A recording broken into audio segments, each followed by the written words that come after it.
दोस्तों, स्वागत है आप सभी लोगों का। आशा करता हूँ आप लोग सभी अच्छे होंगे और खूब धूमधाम से पढ़ाई कर रहे होंगे। यूपी पीसीएस और आरओ की परीक्षा आगामी जुलाई मंथ में होने वाली है। ठीक है, कुल मिलाकर के हम लोगों के पास 3 महीने बचे हुए हैं। तो हम लोगों को दो काम करना है, एक करना है रिवीजन और दूसरा करना है प्रैक्टिस, क्योंकि बिना रिवीजन और बिना प्रैक्टिस के इनमें से अगर एक भी छोड़ दिया तो आपके क्वेश्चन गलत होने की संभावना काफ़ी ज़्यादा बढ़ जाएगी। ठीक है, आज की क्लास में हमने 15 क्वेश्चन लिए हैं और इनको सॉल्व करना है। एटलीस्ट इनमें से आपके 12 का टारगेट आपको रखना होगा कि 12 तो ठीक ही हो नेट। चलिए शुरुआत करते हैं। पहला क्वेश्चन देखिएगा, निम्नलिखित कथनों में से कौन सा सही है? सही कथन का छांटना है आपको। पहला, भारत में संघीय न्यायालय की स्थापना भारत सरकार अधिनियम 1935 के अंतर्गत की गई। संघीय न्यायालय की स्थापना 1935 में हुई। आप वीडियो को पॉज करिए और आंसर बताइए। इसका आंसर केवल एक हो जाएगा। क्यों? क्योंकि जो हमारे यहाँ जो फेडरल कोर्ट था, संघीय न्यायालय, उसकी स्थापना तो 1935 के एक्ट के तहत की गई थी, गवर्नमेंट ऑफ इंडिया एक्ट 1935। ठीक है, सॉरी, लेकिन इसकी स्थापना 1935 में नहीं की गई थी, बल्कि 1 अप्रैल 1937 में की गई थी स्थापना। ठीक है, नेक्स्ट क्वेश्चन देखते हैं। नेक्स्ट क्वेश्चन है कि मध्यवर्ती स्तर पर पंचायतों का गठन उस राज्य में नहीं किया जा सकेगा जिसकी जनसंख्या 10 लाख से अधिक है, 50 लाख से अधिक है, 40 लाख से अधिक है, 20 लाख से अधिक है। तो आंसर हो जाएगा आपका डी। जहां की जनसंख्या 20 लाख से कम है तो वहां पर मध्य स्तर की जो पंचायतें होती हैं उनका गठन नहीं किया जाएगा। ठीक है, नेक्स्ट क्वेश्चन देखते हैं। इस प्रकार के क्वेश्चन प्रायः पूछे जाते हैं स्टेट पीसीएस में। केंद्र सरकार और राज्यों के मध्य आर्थिक संबंधों की विवेचना की गई है। आर्टिकल 164 से 171 के बीच, आर्टिकल 264 से 279 के बीच, आर्टिकल 268 से 281 के बीच, या फिर आर्टिकल 289 से 295 के अंतर्गत। तो आंसर इसका सी हो जाएगा। आर्टिकल 268 से लेकर के 281 तक आर्थिक संबंधों की बात की गई है। किसके? सेंटर और स्टेट के बीच में। ठीक है, नेक्स्ट क्वेश्चन देखते हैं। ये प्रारूप समिति से संबंधित क्वेश्चन है। ठीक है, इस तरह से देखें, कौन प्रारूप समिति के सदस्य में शामिल था? ठीक है, के एम मुंशी, जवाहरलाल नेहरू, सैयद मोहम्मद शादुल्ला, सरदार वल्लभ भाई पटेल, अलादी कृष्ण स्वामी अय्यर। इस तरह से इसके ऑप्शन है, आप देख लीजिएगा। पहली बात तो ये है कि जवाहरलाल नेहरू तो ड्राफ्टिंग कमेटी में नहीं थे, पहली बात। तो दूसरा नहीं होगा। अगर दूसरा नहीं होगा तो आपका कौन कौन सा एलिमिनेट हो जाएगा? आप एलिमिनेट करने की कोशिश करिए। दूसरा नहीं है तो ये नहीं होगा और ये नहीं होगा। अब दो और ऑप्शन बचे। दूसरा, सरदार वल्लभ भाई पटेल भी नहीं थे, तो चौथा भी नहीं होगा। चौथा नहीं है तो ये भी नहीं होगा, तो आपका ऑप्शन हो जाएगा डी। मतलब सैयद मोहम्मद सादुल्ला, अलादी कृष्ण स्वामी अय्यर और के मुंशी जो पहला ऑप्शन में थे, ये 3 लोग थे। जो ड्राफ्टिंग कमेटी है उसकी स्थापना हुई थी 1947 में। ठीक है, नेक्स्ट देखते हैं। नेक्स्ट क्वेश्चन देखिए, असत्य कथन का चयन करना है आपको। संविधान के अनुच्छेद 143 के तहत सर्वोच्च न्यायालय को परामर्श संबंधी क्षेत्राधिकार प्रदान किया गया है। दूसरा है स्टेटमेंट इसका, सामान्य मामलों में सर्वोच्च न्यायालय राष्ट्रपति को परामर्श देने के लिए बाध्य है। ऑप्शन केवल एक, केवल दो, एक और दो दोनों, ना तो एक ना ही दो, बताइए।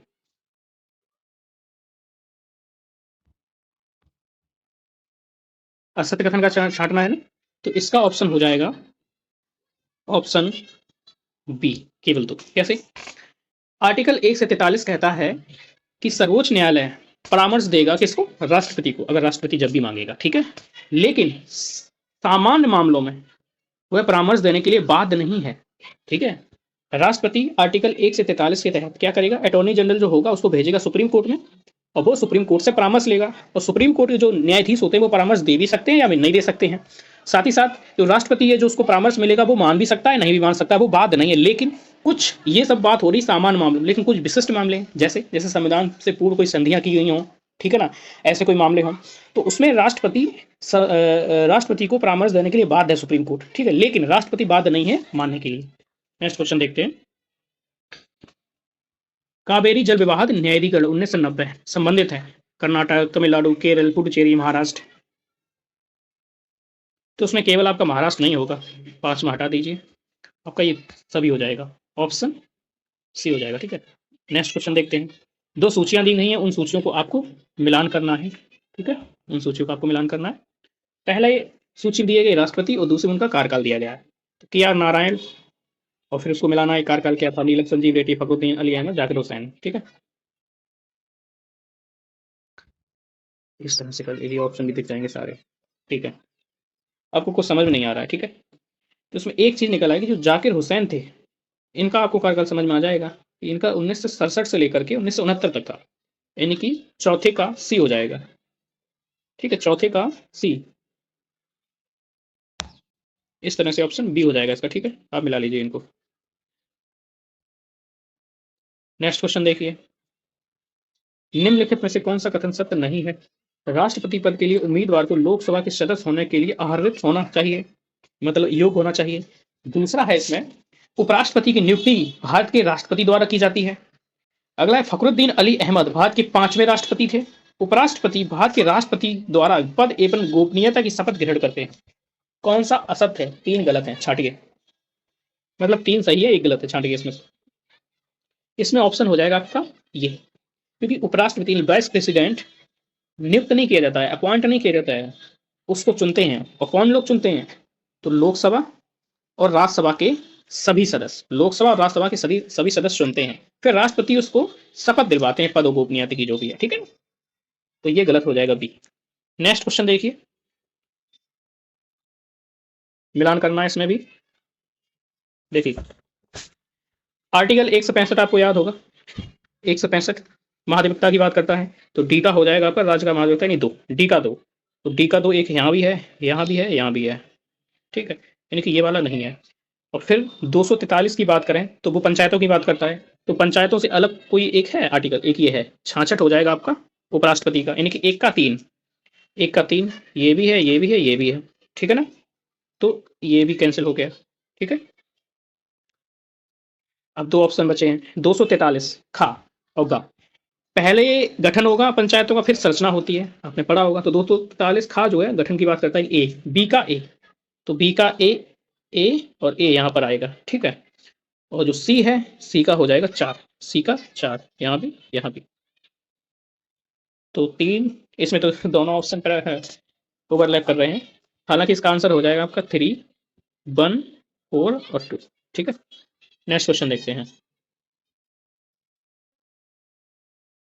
संघ लोक सेवा आयोग, जिसकी आप लोग तैयारी करते हैं, यूपीएससी। सत्य कथन का छांटना है। संघ लोक सेवा आयोग भारत के संविधान द्वारा स्थापित एक संवैधानिक निकाय है, एक कॉन्स्टिट्यूशनल बॉडी है। इसके वर्तमान अध्यक्ष डॉक्टर मनोज सोनी है, सैनी नहीं, सोनी, SONI। ठीक है, बताइए। तो इसके ऑप्शन दोनों सही हो जाएंगे। ठीक है, क्यों? क्योंकि एक संवैधानिक बॉडी है। ठीक है, आर्टिकल अगर मैं गलत नहीं हूँ तो आर्टिकल 315 में ये कुछ बात की गई है। ठीक है, और वर्तमान में इसके जो हेड है डॉक्टर मनोज सोनी है, दोनों सही। 11वां देखिए, निम्नलिखित कथनों में से कौन से सत्य हैं?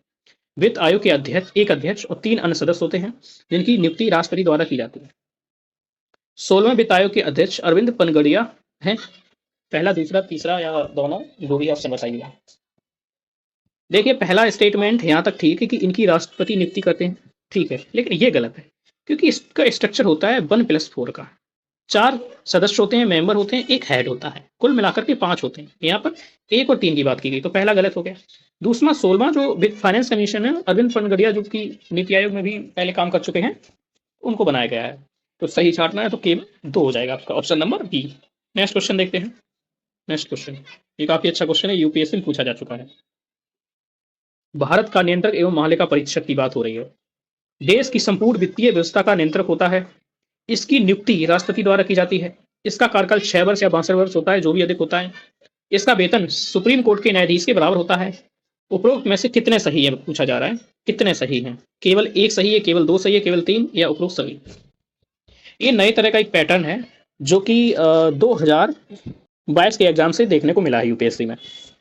इसमें इस तरह से पूछता है कि आपको स्टेटमेंट देखने कितने सही हैं, जितने सही हैं उसी संख्या में आपको लगाना है। जैसे कि 2 स्टेटमेंट सही है, एक ये सही है, एक ये, और 2 गलत है। ठीक है, तो आप कहोगे कि केवल 2 सही है, यानी कि 2 सही है, तो 3 है तो 3, ये सभी है। ठीक है, इस तरह से लगाना है। तो बताइए ऑप्शन क्या होगा इसमें? स्टेटमेंट केवल तीसरा गलत है। 6 वर्ष तो होता है, लेकिन यहाँ पे 62 नहीं है, 65 वर्ष या 6 वर्ष होता है। ठीक है, 65 वर्ष, तीसरा गलत है। इसकी नियुक्ति राष्ट्रपति करता है, नो डाउट करता है। वेतन सुप्रीम कोर्ट के न्यायाधीश के बराबर होता है, नो डाउट होता है। संपूर्ण वित्तीय व्यवस्था का नियंत्रक होता, बिल्कुल होता है। तो 3 सही है, तो केवल 3 ऑप्शन। ठीक है, चलिए नेक्स्ट क्वेश्चन देखते हैं। अब नीति आयोग से एक क्वेश्चन आ गया फिर यहाँ पर। नीति आयोग,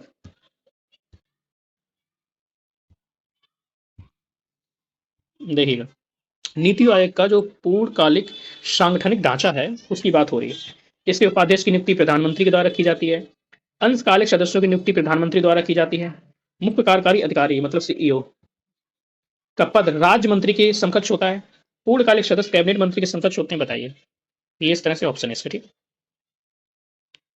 अगर बात की जाए तो पहला सही है। जो उसका उपाध्यक्ष होता है कौन अपॉइंट करता है? Prime minister.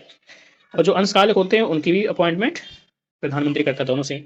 जो सीईओ होता है, जो इसका सीईओ होता है, इसका पद केंद्रीय सचिव के बराबर होता है। ठीक है, राज्य मंत्री के बराबर नहीं होता है। तीसरा गलत है, तो ये गलत है, ये गलत है, ये गलत है। ऑप्शन नंबर हो जाएगा सी, यानी कि 1 और 2, 1 एंड 2 दोनों। और ये पूर्णकालिक सदस्य कैबिनेट मंत्री के समकक्ष होते हैं, ये भी नहीं होते, ये भी गलत। नेक्स्ट क्वेश्चन देखते हैं। फिर एक मिलान करने को आ गया आपका। देखिएगा, इधर आर्टिकल दिए गए हैं और इधर उससे संबंधित कुछ बातें दी गई, कुछ बिंदु दिए गए, उन पे आपको मिलान करना है। इसमें से देखो, ये आपने पहले पढ़ा था 165, ये है राज्य का महाधिवक्ता, यानी कि सी का क्या हो जाएगा? ऐसे लिख लो ए बी सी डी। सी का आपका हो जाएगा 2। ठीक, और सी इस तरह से। ठीक, आर्टिकल 3 से 23 ए ये बात करता है जो ट्रिब्यूनल होते हैं ना, उनकी बात करता है। प्रशासनिक अधिकरण, डी का 3 हो जाएगा, टी का 3 हो जाएगा। और 1 से 27 ये बात की जाए तो इस जहाँ यहाँ आर्टिकल जाएगा तो ये आर्टिकल मेनली सुप्रीम कोर्ट की बात करेगा। इतना आपको पता है कि सुप्रीम कोर्ट की बात 124 में कही गई है, तो 1 से 27 है तो सुप्रीम कोर्ट के आसपास कोई बात करेगा। तो तदर्थ न्यायाधीशों की नियुक्ति, तो ए का 4 हो जाएगा। इस तरह से लगाना है आपको, क्योंकि एग्जैक्ट सब याद नहीं रख सकते हो, पॉसिबल नहीं है।